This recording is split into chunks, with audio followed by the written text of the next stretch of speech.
बदलाव देखना चाहेंगे गेंदबाजी के लिहाज से। शार्दुल की जगह पे भारत कुलदीप का ज़रूर चयन के लिए सोच सकती है। कुछ सवाल भी हैं जैसे कि ऋषभ पंत को जो इंजरी आई, ऑब्वियसली अभिमन्यु ऐश्वर्या ने बहुत डोमेस्टिक क्रिकेट में रन्स बनाए, तो ध्रुव जुरैल मुझे लग रहा है कि उनको मौका मिलेगा। We take Mohammed Siraj for granted. वो बहुत सारे क्वेश्चंस हैं जी, भारत को बिल्कुल उस तरीके से सोचना चाहिए क्योंकि इस तरीके से भारत की बैटिंग चल रही है तो आप वो कॉन्फिडेंस होना चाहिए।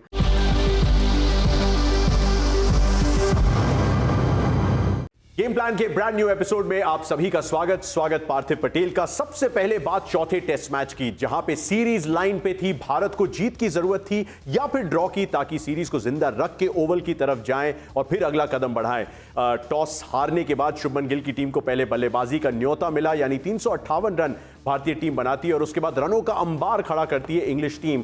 669 रन बना के 311 की बढ़त का पीछा करते हुए 3 शतक हुई। कप्तान शुभमन गिल, वॉशिंगटन सुंदर और रविंद्र जडेजा मामले को सेफ्टी तक ले जाते हैं, मुकाबले को ड्रॉ करके बताते हैं और सीरीज को ओवल ले जाते हैं। 2-1 की सीरीज की स्कोरलाइन अभी भी बेन स्टोक्स की टीम के हाथों में है, लेकिन 2-2 का सपना अभी भी बाकी है। लेकिन जो कुछ हुआ उस चौथे टेस्ट मैच में पार्थिव, उससे सबक सीख क्या है ताकि पांचवा टेस्ट मैच और बेहतर, ड्रॉ से बेहतर जीत की तरफ जाए?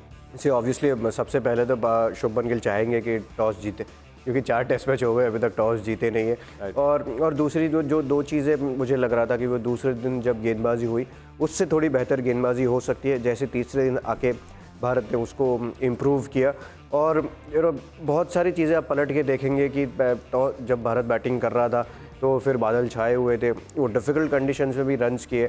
उसके बाद में जब आपको 311 की लीड के बाद बैटिंग करने का मौका मिला तो वहाँ पर डिफ़िकल्ट कंडीशंस थी, पिच ऊपर नीचे हो रहे, तो वो सारे जो अगेंस्ट ऑल ऑड्स भारत ने बहुत अच्छा टेस्ट मैच खेला है। तो आई थिंक वहाँ से वो पॉजिटिव माइंडसेट लेके ही जाएगा। अब क्योंकि आप गेम प्लान पे आए तो थोड़ा सा इंडिविजुअली प्लेयर्स पे और उस टेस्ट मैच पे फोकस करेंगे जहां पे ओवल तक अब ये कहानी पहुंची है। लेकिन आप कुछ बदलाव देखना चाहेंगे गेंदबाजी के लिहाज से? जिस तरीके से इंग्लैंड ने 669 रन बनाए, इवन दो बैटिंग के लिए अनुकूल थी कंडीशंस जब वो बल्लेबाजी कर रहे थे। मेरा ये मानना है, मैं दूसरे टेस्ट मैच से ये चीज़ कह रहा हूँ कि जिस तरीके की कंडीशंस अभी आपको इंग्लैंड में नज़र आ रही है, वहाँ पर कहीं ना कहीं से भारत को वो रास्ता ढूंढना पड़ेगा कि कैसे कुलदीप यादव को 11 में लेके आए, क्योंकि आपकी बैटिंग फॉर्म में है। अगर आप देखें कि 1, 2, 4, 5, 6 सब प्लेयर्स ने शतक लगाए उस नंबर पे। साई सुदर्शन भी आए, उन्होंने भी अर्धशतक जड़ाए, तो बैटिंग आपकी अच्छी चल रही है। जब अगर आपको टेस्ट मैच जीतना है तो 20 विकेट चाहिए, तो जसप्रीत बुमराह की अवेबिलिटी के ऊपर क्वेश्चन है, तो आपको एक अटैकिंग स्पिनर चाहिए।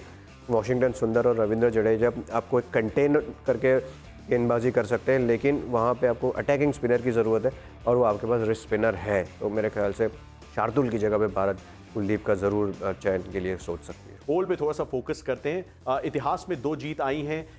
इंटरेस्टिंग है क्योंकि पिछले दौरे पे भारत इस मैदान पे जीतने पे सफल रही थी और एक काफ़ी अच्छी मार्जिन से जीते थे वो मुकाबला। वर्ल्ड टेस्ट चैंपियनशिप का एक फाइनल भी यहाँ पे गवाया था ऑस्ट्रेलिया के खिलाफ। थोड़ी सी मिली जुली यादें हैं। इंग्लैंड के खिलाफ रिकॉर्ड देखेंगे तो 5 जीत उनके नाम रही हैं, काफ़ी सारे मुकाबले ड्रॉ रहे हैं। इस सबको कॉन्टेक्स्ट में रखते हुए, उन कंडीशंस को ध्यान में रखते हुए क्या एक्सपेक्ट कर सकते हैं हम ओवल के मैदान से इस टेस्ट मैच में? सारे इंग्लैंड के जो ग्राउंड्स है वहाँ पर सबसे ज़्यादा बैटिंग फ्रेंडली पिच आपको ओवल में नज़र आती है, तो वहाँ पे आप और ज़्यादा जितना बाउंस है उससे ज़्यादा बाउंस ज़रूर एक्सपेक्ट कर सकते हैं और वहाँ पर आपको और ज़्यादा रन्स होते हुए नज़र आएंगे ओवल पे।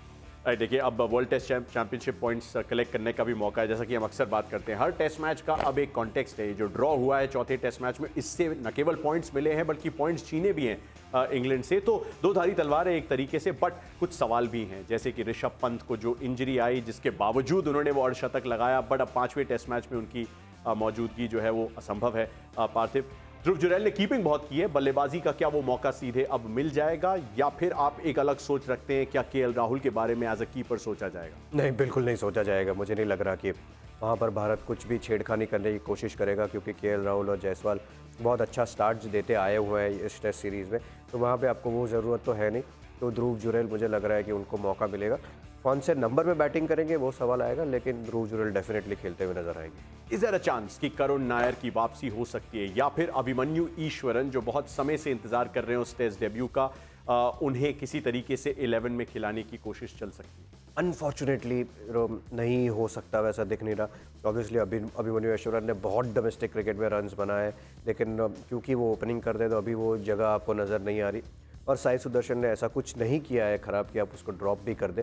तो मुझे लग रहा है कि अभी करुण नायर और अभिमन्यु ऐश्वर्यन दोनों को, अभिमन्यु ऐश्वर्यन को वेट करना पड़ेगा डेफिनेटली। करुण नायर के लिए मुझे पता नहीं कि अब दूसरा मौका कब आएगा।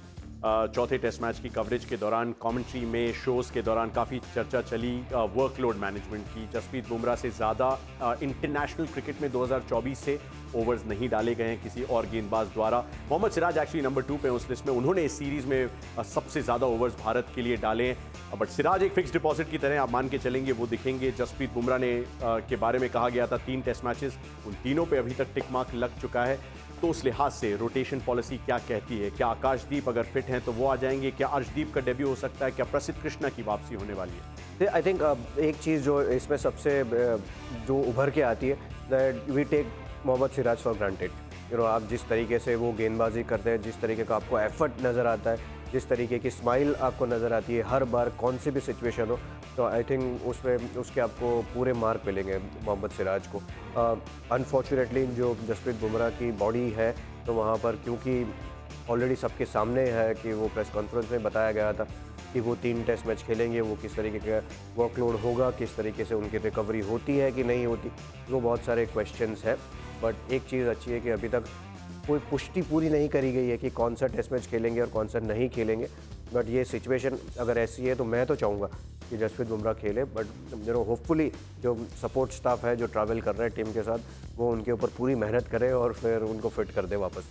एक और बड़ी इंटरेस्टिंग डिबेट जो चली थी चौथे टेस्ट मैच की कवरेज के दौरान पार्थिव हम सभी के बीच में, वो ये कि क्योंकि रविंद्र जडेजा ने वो लगभग नंबर 6 का स्थान अपने बैटिंग फॉर्म से सुनिश्चित किया हुआ है, वॉशिंगटन सुंदर अब अपना टेस्ट का पहला शतक लगा चुके हैं, तो क्या बल्लेबाजी में कॉन्फिडेंस ज़्यादा होने की वजह से कुलदीप यादव का केस थोड़ा सा ज़्यादा बढ़ जाता है? एंड स्पेशली ओवल के आंकड़े देखें तो तीसरी चौथी पारी में स्पिनर्स को जिस तरीके से मदद मिली है पिछले 4-5 सालों में, क्या आप एक ऐसा विकेट टेकर देखना चाहेंगे कुलदीप यादव में इस टेस्ट मैच? जी, भारत को बिल्कुल उस तरीके से सोचना चाहिए कि किस तरीके से भारत की बैटिंग चल रही है, तो आप वो कॉन्फिडेंस होना चाहिए। और जिस तरीके से हम बात भी कर रहे हैं कि अगर जसप्रीत बुमराह नहीं खेलेंगे तो आपको और एक अटैकिंग वो गेंदबाज की ज़रूरत पड़ेगी। और यहाँ पर इस बॉलिंग लाइनअप में आपका अटैकिंग गेंदबाज एक रिस्ट स्पिनर के रूप में कुलदीप यादव हो सकता है। तो मैं तो चाहता हूँ, मैं दूसरे टेस्ट मैच से ये सोच रहा हूँ कि कहीं ना कहीं से भारत को वो रास्ता ढूंढना चाहिए कुलदीप यादव को खिलाने के लिए। बट वो होगा कि नहीं वो पता नहीं, बट मेरी सोच ये कहती है कि कुलदीप यादव को खेलना चाहिए। कप्तान की तरफ चलते हैं। 700 से ज़्यादा रन एक सीरीज़ में एक बिल्कुल सपने से कम नहीं, जिस तरीके से पहला असाइनमेंट बतौर कप्तान शुभमन गिल के लिए गया है। ओवल में कंडीशंस के हिसाब से इतिहास के को लेके चलें अगर, तो शुभमन गिल की इसी परफॉर्मेंस को 800s में जाते आप देखते हैं, कितना कॉन्फिडेंस है? ऑब्वियसली सब लोग चाहेंगे कि वो जिस तरीके का उनका फॉर्म रहा है वो फॉर्म को बरकरार रखें। बहुत सारे क्वेश्चंस आए थे इस सीरीज़ में, जिस तरीके से उनके सेना कंट्रीज़ का फॉर्म कहाँ पे वो रन्स नहीं हुए, शतक नहीं लगा था, लेकिन वो सारे सवाल के जवाब उन्होंने दिए। तो होपफुली इस टेस्ट मैच से पहले भी, अनफॉर्चुनेटली जब पहले 600 रन बना चुके थे, एक टेस्ट मैच खराब गया, तो इस टेस्ट मैच से पहले भी सवाल पूछने लगे थे लोग। तो होपफुली हम चाहेंगे कि भारत जो टेस्ट मैच जीते उसमें शुभमन गिल का बड़ा कंट्रीब्यूशन आए। एक और बड़ा रोशन पक्ष केएल राहुल, न केवल उनकी साझेदारी शुभमन गिल के साथ आए ना, वो शतक में तब्दील नहीं हो पाई उनकी पारी, लेकिन 2 शतक आ चुके हैं इस सीरीज में। हर टेस्ट मैच में एक 50+ स्कोर लगभग गारंटीड, प्लस कंडीशंस की समझ, वो अनुशासन, वो technique. KL Rahul more to come Oval में। बिल्कुल, आई थिंक जिस तरीके से केएल राहुल ने बैटिंग करी है इस पूरे सीरीज़ में, वो हमने बहुत बार वैसा देखा हुआ है कि सीरीज़ जब स्टार्ट होती है तो अच्छा प्रदर्शन होता है, उसके बाद में फिर वो उसको जो फॉर्म को वो बरकरार नहीं रख पा रहे। लेकिन इस सीरीज़ में आप देख रहे हैं कि वो फॉर्म को बरकरार रखा है, रिस्पॉन्सिबिलिटी से बैटिंग कर रहे हैं और ओवल उनको पसंद भी है। 2018 में जब खेले थे ऋषभ के साथ उन्होंने वो शतक भी लगाया था। तो I am sure more to come for KL Rahul. चलिए अब मैं आपको 2 नहीं 3 राय चाहूँगा आपकी, और वो ये कि सबसे पहले तो प्रेडिक्शन इस मैच का, दूसरा एक्स फैक्टर भारत की तरफ से कौन हो सकता है, तीसरा सबसे बड़ा खतरा भारत के लिए इस टेस्ट मैच। आई थिंक सबसे बड़ा जो मुझे लग रहा है कि player to watch out for is Shubman Gill, क्योंकि जिस तरीके से परफॉर्म करते आ रहे हैं, जो फॉर्म में उन्होंने बैटिंग करी है, और ख़ास करके जो चौथे टेस्ट मैच में जहाँ पे पिच ख़राब थी तो वहाँ पे अप्लाई करके जैसे बैटिंग करी है, तो मुझे लग रहा है शुभमन गिल। एक्स फैक्टर मुझे वॉशिंगटन सुंदर या रविंद्र जडेजा दोनों में से एक ही ओवल में वो ड्रिफ्ट और बाउंस मिलता है, और अगर कुलदीप यादव खेलते हैं तो बहुत बेहतर है। लेकिन कोई एक स्पिनर अगर अच्छा प्रदर्शन करेगा तो वहाँ पे आपको टेस्ट जीत की तरफ आप जा सकते हैं। और प्रेडिक्शन ऑफ द मैच वो बहुत आसान है, 2-2 क्योंकि लव इट। हाँ, आराम से 2-2। ओके, गेम प्लान के इस एपिसोड में इतना ही। पार्थिव पटेल के साथ याद दिला दें कि ये 5वां टेस्ट मैच निर्णायक साबित हो सकता है सीरीज की स्कोर लाइन के लिहाज से। इंग्लैंड ऑब्वियसली 3-1 से आगे जाना चाहेंगे, भारत वही करना चाहेंगे जो ऐतिहासिक रूप से पिछले दौरे पे किया था जब 2-2 से सीरीज समाप्त की थी। वर्ल्ड टेस्ट चैंपियनशिप के पॉइंट्स भी उतने ही जरूरी हो जाते हैं, और उतना ही जरूरी आपके लिए हमारे साथ जुड़ना। 31 तारीख को 2:30 बजे से हमारी कवरेज शुरू होगी जियो हॉटस्टार पे। लेकिन गेम प्लान के इस एपिसोड में फिलहाल इतना ही।